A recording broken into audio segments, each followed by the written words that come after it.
بسم اللہ الرحمن الرحیم۔ حضرت سہل بن سعد رضی اللہ تعالی عنہ کی روایت کا مفہوم ہے کہ غزوہ خیبر کے موقع پر رسول اللہ صلی اللہ علیہ وسلم نے ارشاد فرمایا کہ کل میں مسلمانوں کا جھنڈا ایک ایسے شخص کو دوں گا جس کے ہاتھ پر اللہ تبارک و تعالی فتح عطا فرمائے گا۔ چنانچہ تمام صحابہ کرام کی یہ خواہش ہوئی کہ اللہ تعالیٰ رسول اللہ صلی اللہ علیہ وسلم کے ہاتھوں ان کو جھنڈا عطا فرمائے، لیکن جب صبح ہوئی تو آپ صلی اللہ علیہ وسلم نے ارشاد فرمایا کہ علی بن ابی طالب کو بلاؤ۔ تو لوگوں نے عرض کیا کہ یا رسول اللہ ان کی آنکھوں میں تکلیف ہے، تو آپ صلی اللہ علیہ وسلم نے فرمایا کہ ان کو بلاؤ۔ حضرت علی رضی اللہ تعالی عنہ حاضر ہوئے۔ آپ صلی اللہ علیہ وسلم نے ان کی آنکھوں میں اپنا لعاب مبارک ڈالا تو وہ ایسے تندرست ہو گئیں جیسے ان میں کوئی بیماری تھی ہی نہیں۔ یہ صحیح بخاری کی روایت ہے جس میں غزوہ خیبر کے موقع پر رسول اللہ صلی اللہ علیہ وسلم کے دست اقدس پر ظاہر ہونے والے ایک معجزے کا بیان ہے۔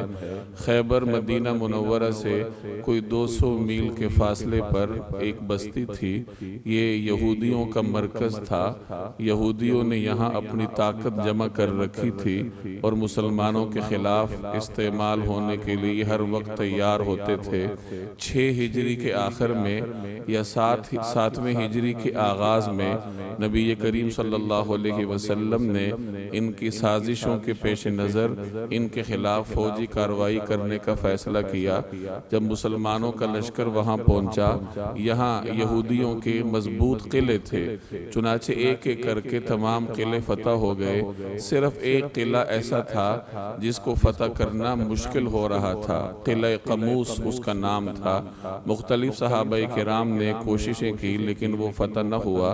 تو رسول اللہ صلی اللہ علیہ وسلم نے ارشاد فرمایا کہ کل میں ایسے شخص کو جھنڈا دوں گا جس کے ہاتھ پر اللہ تعالیٰ یہ قلعہ فتح کرا دے گا، یعنی مسلمانوں کی قیادت ایک ایسے شخص کو دوں گا جس کے ہاتھ پر یہ قلعہ فتح ہو جائے گا۔ تو صحابہ کرام میں سے ہر ایک کو خواہش تھی کہ اللہ تعالیٰ یہ اعزاز ان کو نصیب فرمائے۔ اور جب صبح ہوئی تو آپ صلی اللہ علیہ وسلم نے فرمایا کہ علی کو بلایا جائے۔ لوگوں نے عرض کیا کہ یا رسول اللہ ان کی آنکھوں میں تکلیف ہے۔ حضرت علی رضی اللہ تعالی عنہ اس وقت آشوب چشم کے مریض تھے، آنکھوں میں ان کی تکلیف تھی۔